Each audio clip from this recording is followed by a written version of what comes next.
Bonsoir à tous et bienvenue au cœur de l'info à la une de cette édition. La guerre à Gaza et Rafah à nouveau sous les bombes.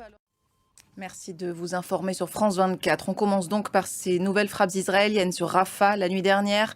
Rafah, c'est cette localité du sud de la bande de Gaza où de nombreux Palestiniens se sont réfugiés depuis le début de la guerre et sur laquelle plane toujours la menace d'une offensive terrestre. Axel Simon.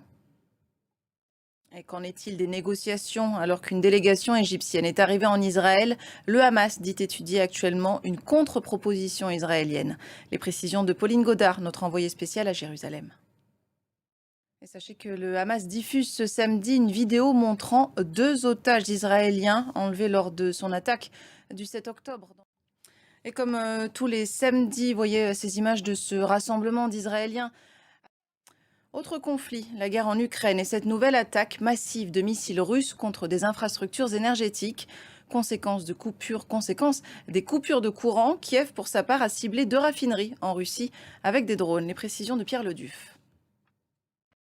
En Espagne, des milliers de personnes dans les rues de Madrid en soutien au Premier ministre.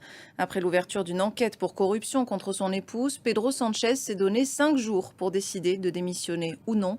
Un rassemblement appelant à son départ est prévu ce soir dans la capitale. Pierre Leduf. Les États-Unis saluent l'installation d'un conseil présidentiel de transition en Haïti. La Maison-Blanche qualifie cette étape de cruciale pour l'organisation des élections. Et direction Port-au-Prince, où les Haïtiens, eux aussi, réagissent à l'installation de ce conseil présidentiel de transition. Certains sont sceptiques, d'autres veulent croire au changement, notamment sur le plan sécuritaire. Axel Simon. Le début d'un nouveau périple en mer, cette fois pour la Flamme olympique. Elle est depuis ce matin à bord du Belém, magnifique voilier qui a quitté le port de Pirée près d'Athènes en Grèce. Pas moins de 3 personnes sont aux aguets pour veiller à ce qu'elles ne s'éteignent jamais. Maëva Damois, Grégory Naboulet avec Benjamin Poulain.